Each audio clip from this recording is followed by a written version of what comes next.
centri commerciali veneziani sono al collasso e di ieri sera la conferma di 40 esuberi al porto di Mestre, saracinesca abbassata e negozi deserti, la situazione è difficile ovunque.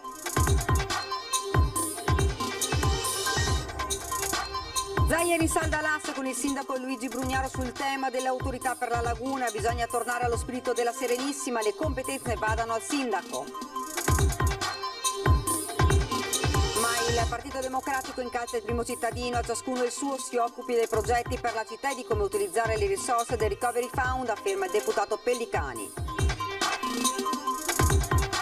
Palestre e palazzetti dello sport per la vaccinazione anti-influenzale ai tempi del Covid, l'ULSS 4 trova spazi più ampi per garantire maggiori numeri accanto ai comuni del territorio. Arrestato un 55enne residente a Marghera che colpiva nelle banche di mezzo nord-est da Padova a Treviso e incastrarlo le telecamere di una banca a Modena. Un ristoratore veneziano di 55 anni è finito in manette nei magazzini del suo locale alle Terme Ogane e si spacciava e si consumava cocaina. È tempo di bilanci per gli albergatori di Jesolo, è andata meglio del previsto in quest'estate 2020, ma il calo è stato netto, intanto c'è chi prolunga la stagione fino a metà ottobre. Buonasera, ben ritrovati dalla redazione di Venezia. Questi dunque i titoli di oggi. Allarme lavoro in primo piano, i centri commerciali veneziani sono al collasso e di ieri sera la conferma di 40 esuberi alle porte di Mestre, saracinesche abbassate e negozi deserti. La situazione è difficile un po' ovunque. È emerso che sono ufficializzate 40 esuberi dal passaggio da Margherita Distribuzione a Conad per quanto riguarda i lavoratori. Non è stato possibile sottoscrivere alcun accordo perché comunque Conad non dà garanzie rispetto a questi 40. È un verdetto senza appello quello emerso nella serata di venerdì dal tavolo tra aziende e sindacati sul futuro dei lavoratori ex Osciana Mestre. Il supermercato passato a Conad sta programmando il rilancio, ma il Covid non aiuta a occupare gli spazi rimasti vuoti. Basta farsi un giro qui a Porte di Mestre, così come al Valle Center di Marcon, per capire che qualcosa non torna. Il lockdown dovuto a Covid ha messo in difficoltà alcune aziende, nello specifico faccio un esempio, Scarpe Scarpe che ha chiesto il concordato preventivo, anche la Combipel ha chiesto il concordato preventivo e anche Pittarusso. Scarpe Scarpe ha già cominciato a chiudere alcuni punti vendita, uno su tutti Marcon. A Marcon si spera nell'arrivo dei supermercati Rossetto che hanno annunciato nuove assunzioni dopo l'uscita di scena di Carrefour, ma il problema riguarda anche e forse soprattutto i negozi più piccoli. Questa è un'emorragia che si sta verificando in questo momento, anche perché chi non ha più riaperto probabilmente sta utilizzando gli ammortizzatori sociali. Le richieste per il sindacato sono due: la proroga degli ammortizzatori sociali in attesa di un 2021 migliore e lo stop a nuovi supermercati in zona. Il mercato è già saturo, noi qui in provincia di Venezia abbiamo in 20 km forse quadrati già 3 grandi centri commerciali. La stessa clientela allarga le braccia, la crisi all'interno delle gallerie commerciali del veneziano si vede e fa paura. E secondo me il peggio deve ancora venire adesso, quando si comincerà veramente a licenziare le persone, che le aziende possono licenziare da fine anno, che finirà la integrazione saranno ancora più abbassate, perché qua bisogna correre ai ripari. Stanno mettendo in difficoltà tutti i commercianti, anche io sono una commerciante e ho avuto una grossa perdita. Non so dove andremo a finire, io credo che l'Italia sta morendo e se non fanno qualcosa realmente non ci sarà più niente da fare. Io che comunque ne bazzico, tra virgolette, sì, li vedo comunque calati, c'è poco afflusso e non va bene, quindi spero vivamente che la situazione si riprenda il più presto possibile, che questo Covid se ne vada perché siamo per terra. Da qui a fine anno si rischia un boom di lavoratori in nero anche a nord-est, dove i lavoratori espulsi dal mercato potrebbero raggiungere la cifra di 500.000 e questo è l'allarme della CGA di Mestre. E noi stimiamo che nel nord-est potrebbero essere tra le 450 e 500.000 le persone che perderanno il posto di lavoro e quindi una buona parte potrebbe essere assorbita dal dell'esercito dei lavoratori in nero che quotidianamente si reca nei campi, nelle fabbriche, nei cantieri o presso le abitazioni degli italiani. Insomma, la crisi da Covid potrebbe far esplodere l'esercito di abusivi e lavoratori in nero anche a nord-est, una prospettiva che sta tra le altre nei numeri diramati di recente dall'Istat, se è vero che in tutta Italia rischiano di evaporare più di 3,5 milioni di posti di lavoro. Quanto al Veneto si incrociano più dati, compresi quelli dell'annus horribilis per l'economia, il 2009, quando il PIL regionale crollò del 5% e il tasso di disoccupazione arrivò al 7%. Quest'anno le stime parlano di un meno 10% di PIL, con un 8% di disoccupazione già nella prima parte del 2021, preciso anche l'identikit dei profili maggiormente a rischio. Sono prevalentemente lavoratori italiani, giovani, gente che magari anche è in cassa integrazione e quindi magari arrotonda la propria situazione, ma non è da escludere che ci saranno anche, come già succede adesso, tanti lavoratori dipendenti che fanno il secondo e il terzo lavoro. La questione non è solo occupazionale, innescando pesantissimi circoli viziosi a livello economico. Ricordo che chi esercita abusivamente una professione non paga le tasse, non paga i contributi previdenziali e assicurativi e quindi fa concorrenza sleale nei confronti di quelle aziende che invece sono in chiaro e sono costrette a pagare le tasse. A pochi giorni dalla rielezione di entrambi, il governatore Luca Zaia rinsalda l'asse con il sindaco Luigi Brugnaro sul tema sempre caldissimo dell'autorità per la laguna. Bisogna tornare allo spirito della Serenissima, le competenze vadano al sindaco, dice il governatore ai nostri microfoni. Io mi batto perché la competenza sulla laguna sia squisitamente veneziana. Torniamo ai tempi della Serenissima, no? La Repubblica Veneta gestiva la sua laguna. E chi c'è che ha più, come si può dire, il senso del buon padre di famiglia se non il sindaco, l'amministrazione comunale che è lì, la vede la laguna, la vive. L'asse Palazzo Balbi-Cafarsetti è stato rinsaldato dalle urne ed è coinciso con una forte affermazione personale per entrambi. Luca Zaia da un lato, Luigi Brugnaro dall'altro, con quest'ultimo deciso a rivendicare un ruolo preminente nell'Agenzia per la Laguna, istituita a Ferragosto dal governo centrale con lo scopo di assorbire le competenze del magistrato delle acque e gestire quindi anche la partita del Mose, il tutto controllato principalmente dai ministeri di infrastrutture e ambiente. Una questione strategica per la salvaguardia e lo sviluppo della città che per Brugnaro non può prescindere dal comune. Questo nuovo fronte di battaglia tra Venezia e Roma, destinato solo ad acuirsi nelle prossime settimane, con il sindaco che in questa fase incassa il primo appoggio di peso. Per Zaia la salvaguardia della laguna è cosa per i veneziani. Se la diamo da gestire agli uffici di Roma sappiamo come va a finire, no? Quindi evitiamo romani, ma non perché ce l'abbiamo con i romani, evitiamo gli uffici centrali qui in Veneto e torniamo a gestircela come si gestiva una volta. Sulla futura gestione del Mose interviene il deputato Nicola Pellicani che invita il sindaco Brugnaro ad occuparsi dei fondi che arriveranno a Venezia dal Recovery Fund. Ma i più poteri su cosa? Ripeto, questa per quanto riguarda la gestione del Mose è un'opera dello Stato che va gestita dal magistrato alle acque che rinasce sotto forma di agenzia o autorità, come si chiamerà. Io credo che anche dal punto di vista nominalmente dovremmo richiamarla magistrato alle acque e quindi questo è il soggetto.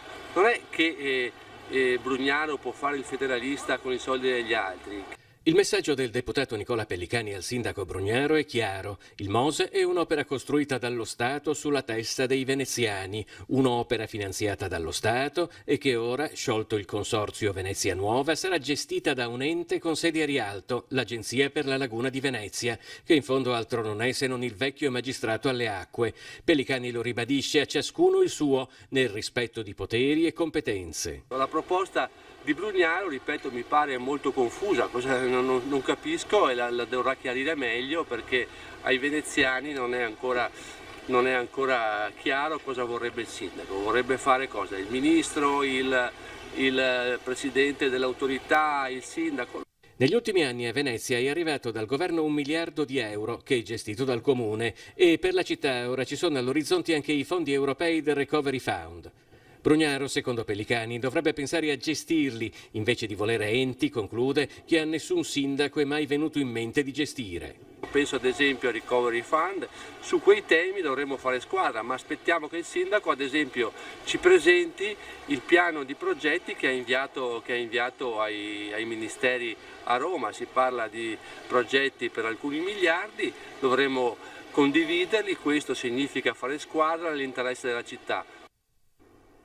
Ed ora vediamo il report di questa sera della Regione per quanto riguarda le persone positive. Nelle ultime 24 ore ci sono 224 casi in più, rispetto invece a questa mattina a Venezia ci sono 17 casi in più, quindi 69 nel Veneto. Sempre rispetto a questa mattina 2 persone sono morte, una in provincia di Verona e l'altra a Rovigo. Per quanto riguarda invece le persone ricoverate, le persone positive sono 148 nel Veneto, 21 si trovano in terapia intensiva.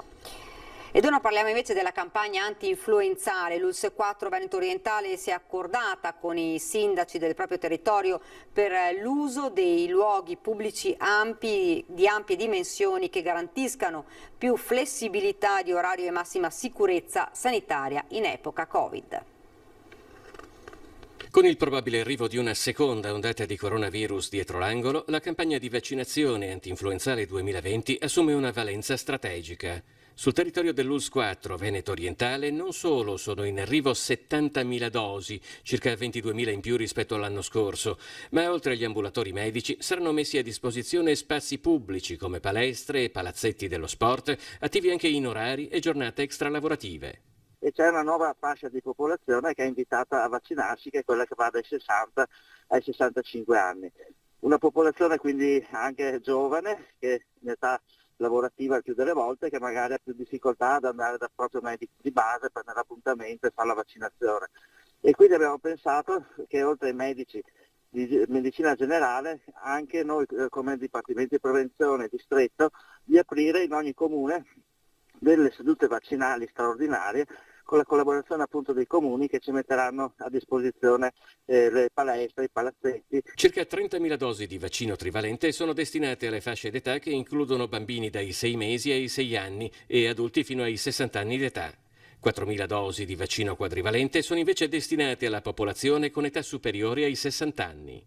Più gente è vaccinata per l'influenza, meno probabilità è che quando dovesse arrivare dal medico perché ha sintomi, diciamo così, influenzali, avendo fatto l'influenza, il medico può già farsi un'idea, diciamo così, che possa essere un'ipotesi di Covid. E questo sarà un bene perché garantirà non solo a noi di lavorare meglio in questo periodo di Covid, ma alla popolazione stessa di stare più tranquilla.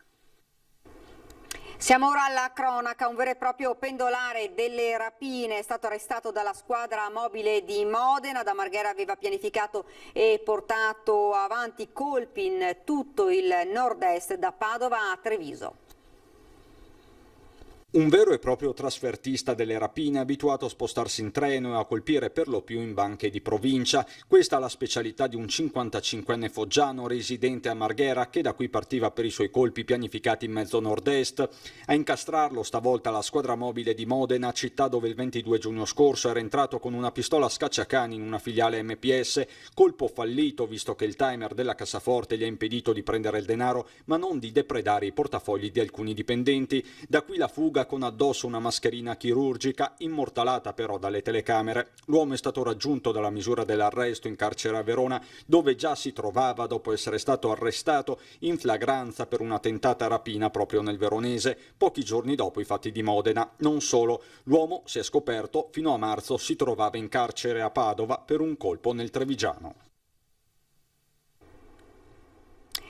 I carabinieri di Spinea hanno rintracciato e arrestato un pluripregiudicato 52enne marocchino senza fissa dimora. Dal 2017 si sarebbe reso responsabile di una moltitudine di reati, in particolare furti con strappo, scippi e violente rapine a persone anziane, ultra ottantenni e novantenni, per la maggior parte donne.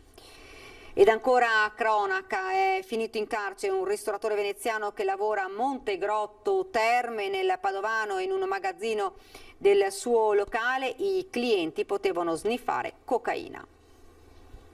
In sala cibo e vino, nel magazzino cocaina. La droga non era nel menù, ma i clienti di un ristorante in centro a Montegrotto Terme sapevano che bastava accordarsi con il gestore per appartarsi nel deposito del locale a sniffare cocaina. Sarebbe stato il ristoratore, un 55enne veneziano, a procurarla e a prepararla ed è perciò finito in carcere. La Procura della Repubblica di Padova ha coordinato l'indagine dei carabinieri di Abano Terme che hanno documentato i traffici di stupefacente e l'uso illecito del ristorante da parte degli avventori consumatori. Nel corso delle indagini i carabinieri hanno sequestrato al 55enne anche 1,7 kg di marijuana e il materiale per far trovare pronta all'uso la cocaina. Un gruppo di attivisti e partecipanti alla seconda edizione del Venice Climate Camp è tornato a protestare oggi pomeriggio a Mestre contro Eni, contestando il fatto che la multinazionale metterebbe in atto azioni diverse da quanto viene annunciato pubblicamente. L'azione odierna di fronte all'ingresso di Confindustria, che aveva criticato fortemente il blitz degli attivisti lo scorso 12 settembre, segue all'occupazione pacifica dei partecipanti alla seconda edizione del Venice Climate Camp, provenienti da varie parti d'Italia e dell'Europa, a una bioraffineria di Eni. I presenti hanno sostenuto, esponendo anche un lungo striscione, che le politiche di Eni siano devastanti per il pianeta dal punto di vista ambientale.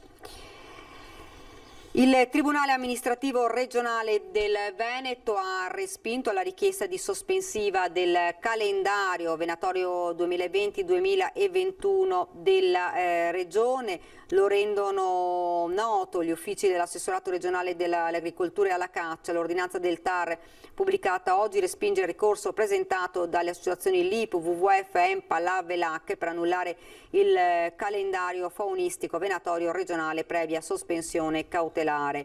È stata invece accolta la sospensiva della delibera impugnata limitamente alla parte in cui consente la caccia alla pavoncella. L'udienza del merito del ricorso è stata fissata per il 18 novembre prossimo. Un'area di 50.000 metri quadrati nel cuore di San Nicolò al Lido di Venezia, da decenni abbandonata e degradata, verrà riqualificata creando un centro multiservizi per i cittadini. Sentiamo. Il primo passo è stato raggiunto: arrestare il degrado che da decenni avanzava inesorabile tra le ex officine aeronavali da tempo abbandonate nell'area di San Nicolò al Lido di Venezia. Il progetto di rilancio ora può cominciare. L'operazione è promossa dall'imprenditore Teodoro Russo con la sua famiglia, il gruppo Russo Radolare Costruzioni, in sinergia con la società Sorlini, da cui il luogo prende il nome. Abbiamo iniziato da un paio di mesi e ci sono ancora spazi, ambienti, aree ancora da scoprire. Speriamo di terminare questo primo lavoro per la fine del mese di settembre e poi chiarirci le idee su cosa fare. L'area, ex officine Sorlini, è estesa per circa 50.000 metri quadrati e sarà messa al servizio dei cittadini con più funzioni. È un'area che si presta a una pluralità di possibilità. Immobili che nel tempo hanno concorso e contribuito alla storia di quest'area, ma anche del Lido di Venezia. Russo lancia un ultimo accorato appello. Vogliamo che l'amministrazione comunale possa darci il giusto spazio e possa contribuire e concorrere insieme a noi a questo che è veramente un progetto importante. Credo che le premesse ci siano tutte. L'amministrazione comunale è particolarmente attenta. Jesolo prolunga la stagione, tempo permettendo almeno fino a metà ottobre un tentativo per recuperare un'estate difficile che causa coronavirus è andata male ma non malissimo. Se non altro la costa ha la fortuna di reggersi sul turismo di lingua tedesca, Germania, Austria e Svizzera, un vantaggio rispetto alle città d'arte dove pesano maggiormente il Nord America e l'Asia. Ora la preoccupazione è capire se e quante strutture abbiano guadagnato abbastanza da poter attraversare l'inverno e rimettersi in attività l'estate prossima. Siamo arrivati al termine del telegiornale di Venezia. Vi lascio dunque alle nostre previsioni del tempo. Grazie davvero per averci seguito. Buona serata.